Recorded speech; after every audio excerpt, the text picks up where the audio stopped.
Isn't there something wrong here, Soleum? There were clearly other mascots before. Seems like they were all driven out. The narration we'd heard during the attraction came to mind automatically. One by one, one by one, one by one, dropping them into pits, drowning them in water, pushing them off cliffs. The yellow and blue ones were killed, and this red mascot took over everything. Then, what about the other employees who drew pieces of different colors? The A Squad assistant manager shrugged. Does that even matter right now? What matters is, The eyes beneath the butterfly mask turned sinister again. you seem to have made the wrong choice. Don't worry. It doesn't mean you'll die first. Which could only mean one thing. There was someone else who would die first. It's already too late anyway. Reflexively, I glanced at the unconscious researcher, slung over my shoulder like a dead weight. The voice echoed in my head. Haven't I heard this somewhere before? That talk show, that Tuesday talk show. In that revamped version, like the Choir of Purgatory shrieking like the Screamo Fadid Paganimals, the mascot. Magic Bunny, Bortodith. I clamped my hands over my ears. The admission band on my wrist was vibrating. Cheerful Fantasyland admission ticket. Cheerful Fantasyland admission ticket. The sound was coming from there. The vibration grew, tearing at the wristband. Cheerful theme park user guide, applicable up to exploration record 64. 1. Keep your admission wristband clean. If lost or damaged, you are no longer a guest. If not a guest, you are an intruder, thief, lawbreaker. Horrible punishment awaits. Or would you prefer to be an employee? I frantically tried to think of a solution. Nowhere to escape. There was nowhere to run. If I wanted to preserve my dignity as a human being, it would be better to end things before it was too. Now I was hearing hallucinations too. Kim Soleum, can you hear me? Nothing was visible in the empty space, but a voice as clear as day echoed in my ears, unmistakably real. The owner of that voice is Section Chief Lizard, or rather Squad Leader Lee Jae-hyun. This situation felt like déjà vu, though the roles were reversed this time. How did you reach us? I'm using Supervisor Park Min-seong's specialized equipment. The voices overlapped, and the sound of Great Red Magic Bunny grew faint. I barely realized I was on the verge of hyperventilating. No, that wasn't what mattered here. Are you okay, Ro? Are you alive? We're fine. We just completed all 3 attractions. The rest of D-Squad's members were all together. How was that possible? The 3 of you aren't on the same color team, are you? Only Squad Leader Lee Jae-hyun was on the blue team, while the others were on yellow. Ro, that's not the point right now. It is important. The 3 of you wound up in the same place in the theme park, despite being on different teams. Section Chief Lizard's calm voice replied. I found the other 2 and then moved. Several questions popped up simultaneously in my mind, but the most pressing was this. Where did you find them? On the outskirts of the blue zone. Then, are you currently in the blue mascot's zone? A shiver ran down my spine.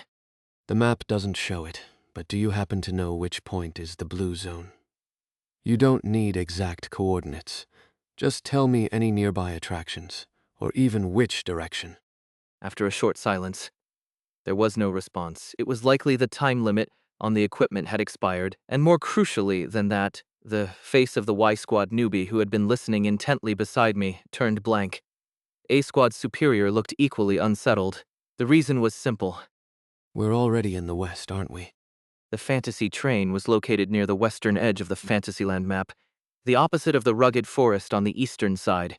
Bordered smoothly by castle walls on the west was this very attraction. Further westward in Fantasyland than this was nothing. It seems we might be in separate theme parks. Like a timeline where the blue mascot won. The darkness always has these kinds of variations. Are we really talking about different parallel dimensions? This is a darkness derived from a board game. If we're playing the same game, there's no reason for separate boards. The A-Squad superior replied coldly. No matter how much sense you try to make, if it doesn't match reality, just drop it. This isn't speculation. It's deduction. I wanted to convey that there were numerous cases, but I knew they wouldn't believe me. Right now, all I needed to do was find the answer. Where exactly is west? Think there has to be an answer.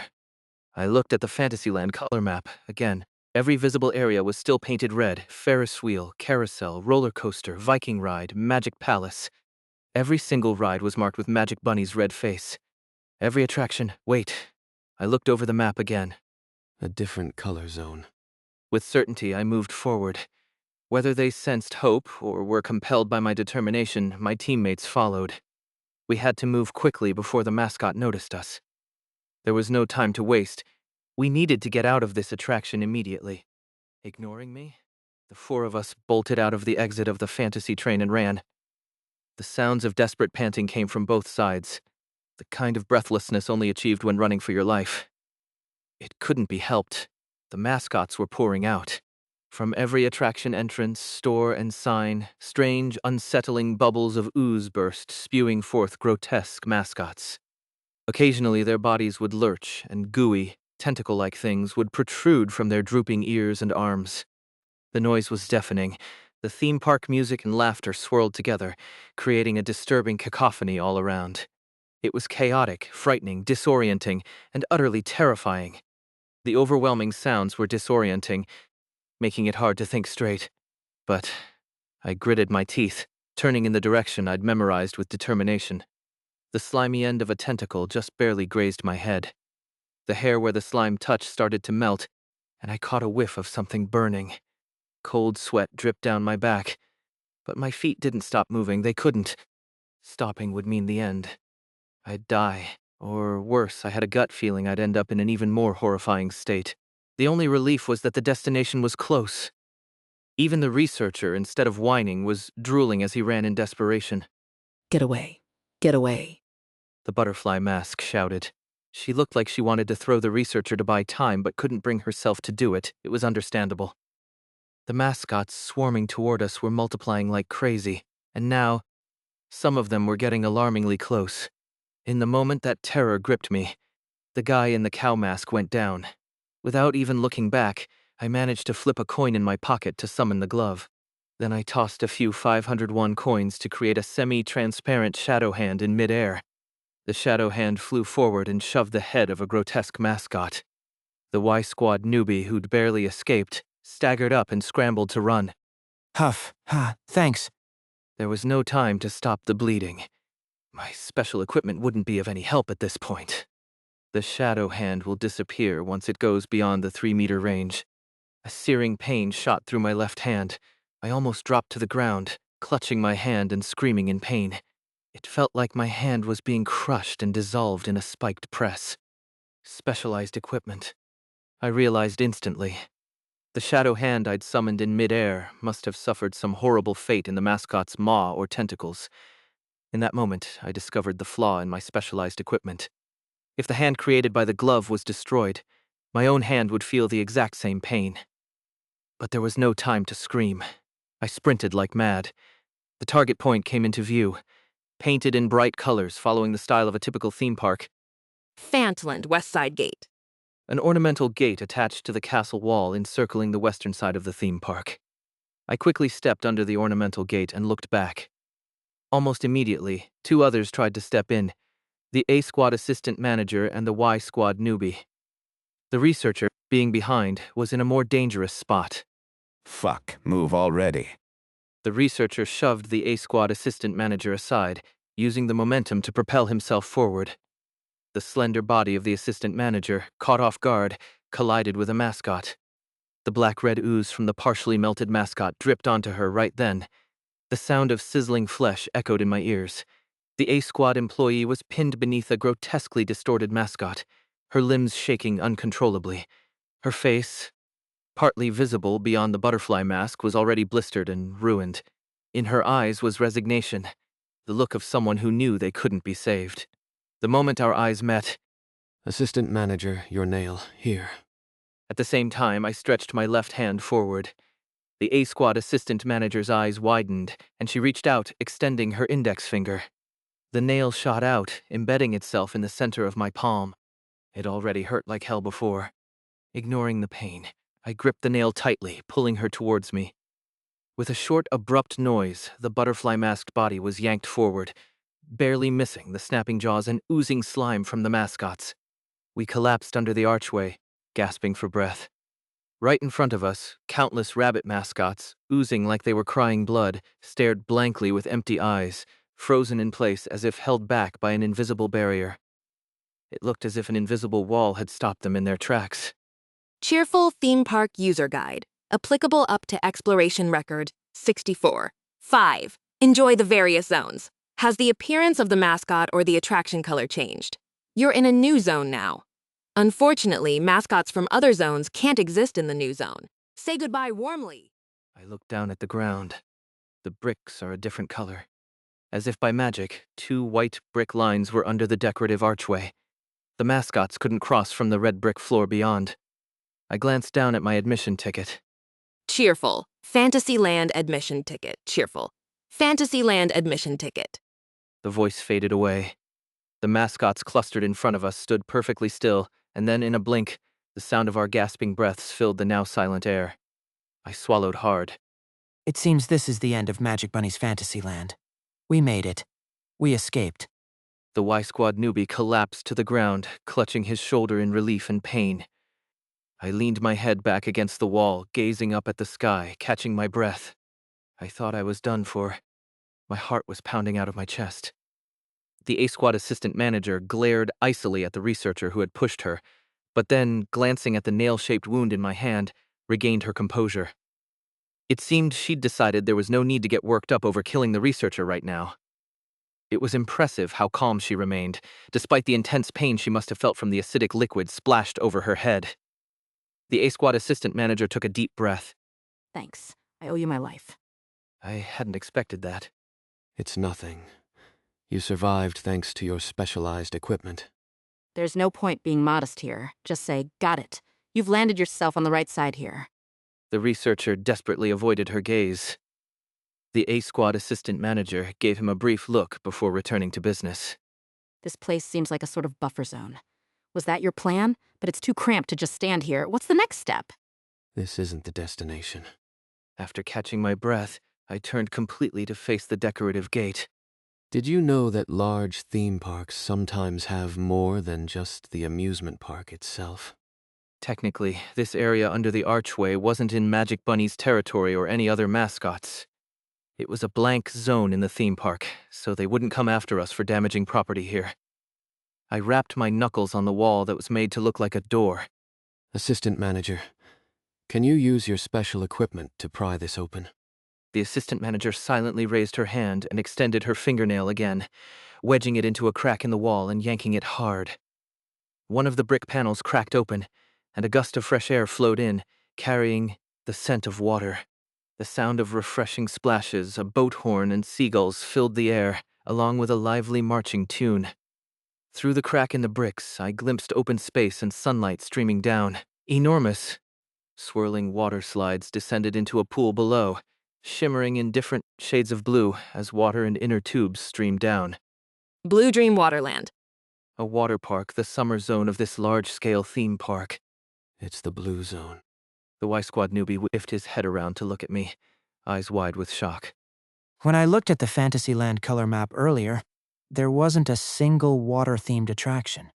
So I just guessed that there must be a large water section located separately elsewhere. I took a deep breath. And I also figured it wouldn't be accessible through regular routes. They typically sell separate tickets for water parks, after all. So that's why you pried open the wall? I recalled my earlier conversation with squad leader Lee Jae-hyun. Of course, the squad leader had probably meant the west side within Waterland itself. But since we were at the far western edge of Magic Bunny's Fantasyland, it allowed me to deduce the existence of a separate blue zone. The east side was blocked by the forest, the north led to the entrance, and the south was a cliff.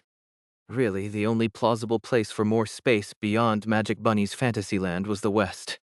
It seems the blue mascot, exiled from Fantasyland, created a new zone here. For now, let's get through as quickly as possible. Hands busily pried away the remaining bricks. Even the Y Squad newbie, injured as he was, used his one good hand to help. Meanwhile, the researcher lingered in the corner, looking sly, as if he'd finally noticed things were going in his favor. And within a few moments, one by one, we began crawling through the now exposed gap. I was the last to emerge, standing on both feet in Waterland, gazing at the blue pools and bright sky above. A breeze, heavy with moisture, brushed by. It felt so unbelievably good, and as I stood momentarily feeling a strange sense of liberation, I spotted people waving and running toward us from afar, the members of D Squad. The D Squad members bustled over, each carrying some bulky load, likely inner tubes or other gear. Relief surged through me, perhaps from the familiarity of seeing the people I'd been working with for the past month. How have you all been? I greeted them happily and stepped forward, wondering if I should help take some of the load off the squad leader's shoulder, as any proactive newbie would.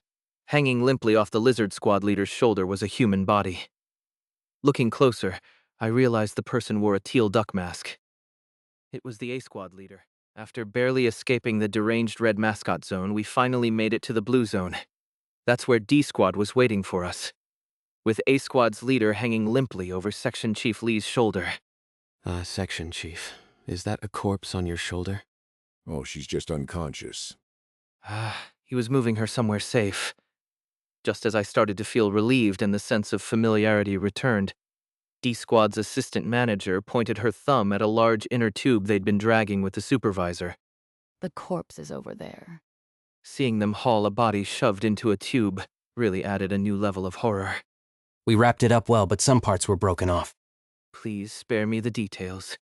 No, seriously, it was horrific. Ugh, Supervisor Park shuddered. Ro, you better be careful. The mascots here act like some kind of righteous enforcers, Assistant Manager Yoon quipped. Here's how it was explained. The mascots in this zone absolutely despise violence between team members. So, in typical A-Squad fashion, the assistant manager with the praying mantis mask decided to run a little experiment.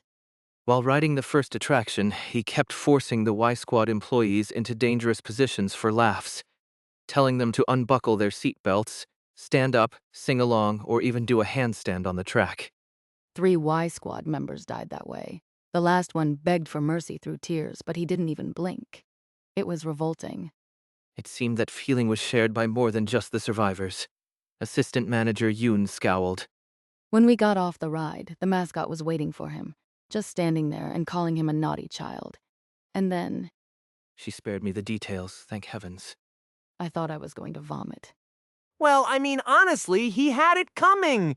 Even if the chief disagreed with those methods, Supervisor Park said, glancing over at the limp body of A Squad's leader on the section chief's shoulder. By the way, why exactly did she pass out? I asked, still a bit puzzled. Well, our squad leader here, see, she pushed us a bit hard trying to save her subordinates somehow, and it got a little excessive, so the chief just knocked her out. Hey, we're all going to agree she passed out from high blood pressure, so keep your mouth shut, Ro. Yes, I'll take it to the grave. Oh, and if you're wondering why Y Squad got treated that way, I already heard. From that person over there. I discreetly nodded toward the assistant manager in the butterfly mask.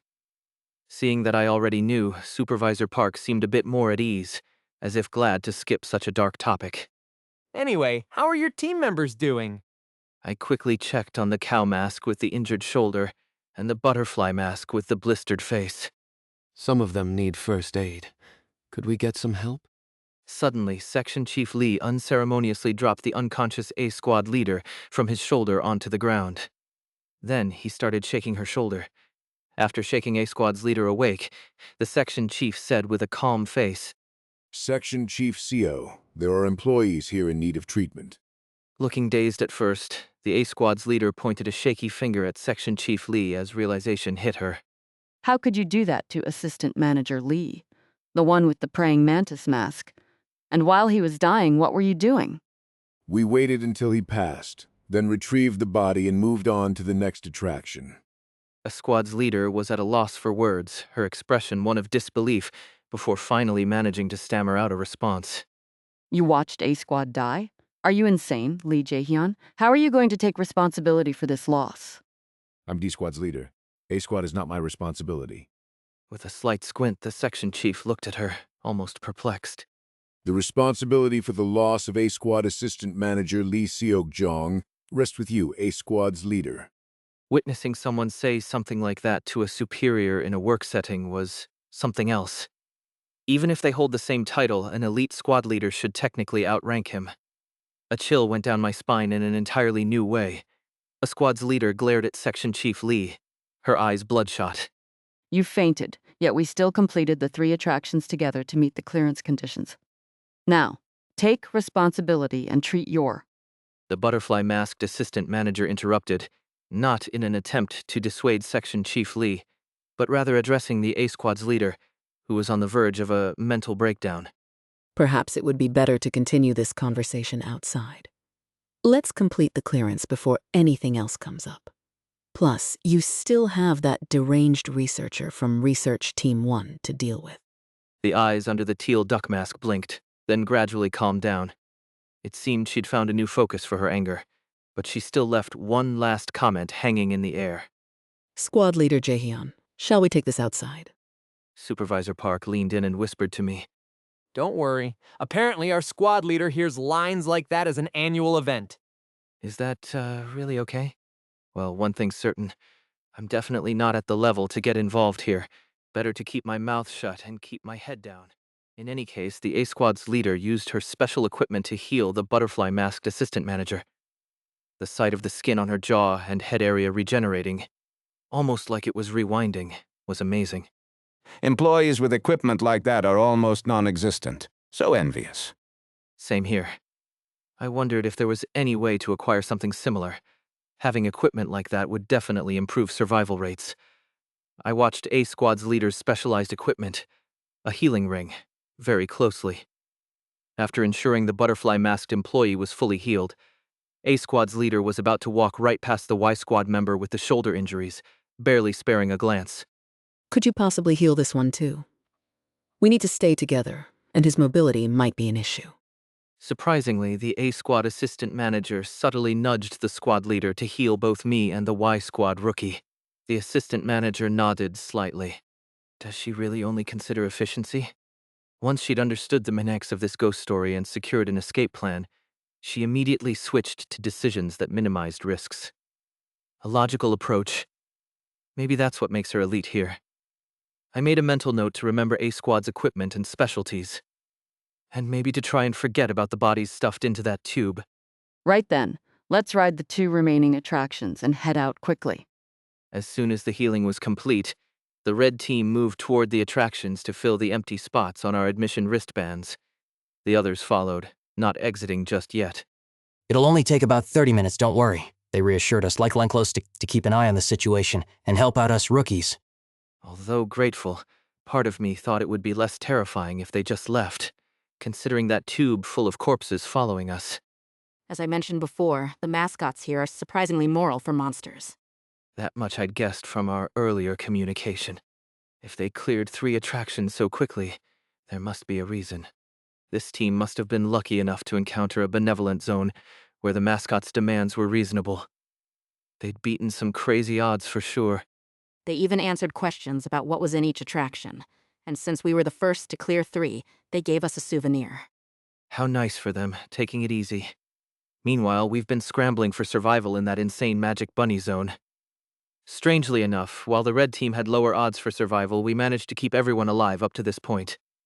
Soon, we reached the entrance of an attraction adorned with a blue dragon head drawn to exaggerate its cuteness, its body wearing a life jacket. The mascot stationed there waved a greeting sign. I bowed slightly in response, and the mascot returned the gesture. We boarded a flume ride called Blue Mountain. It was a typical water attraction where we sat on a boat and enjoyed the stream. The other 2 field team members boarded without issue. Only the last person had a problem. The researcher sneered, cursing at the mascot. It seemed like he couldn't help but let out his disgust and fear after dealing with Magic Bunny and facing a slightly less terrifying mascot. These disgusting little fuckers.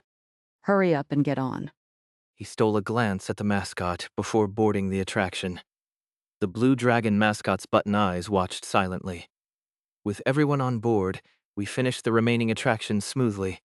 Cheerful Fantasyland admission ticket. At last, we'd filled every slot on the wristband.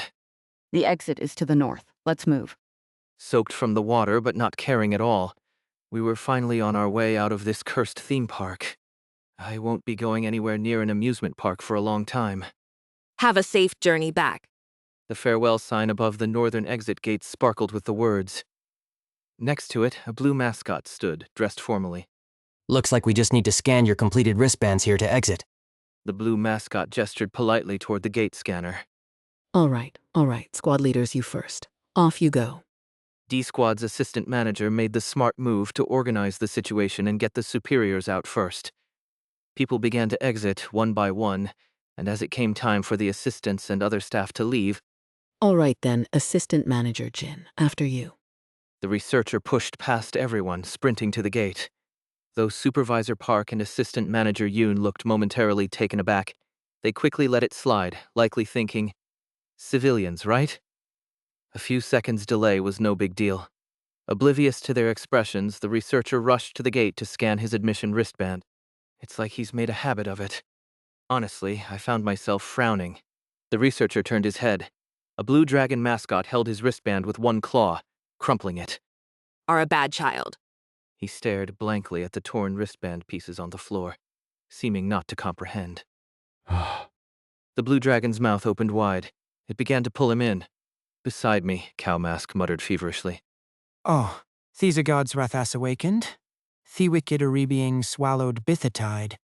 The rookie and I averted our eyes. Aladora. So this is how it ends. When moving to another zone, the previous zone's aggro mascot stops pursuing you, but the consequences of one's actions follow. Cheerful Theme Park User Guide. Applicable up to Exploration Record TD Shep 64th.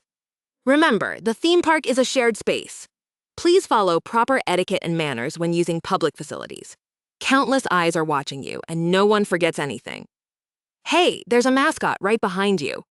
All mascots in the cheerful theme park know what you've done. That includes everything the researcher did. Fuck, move already.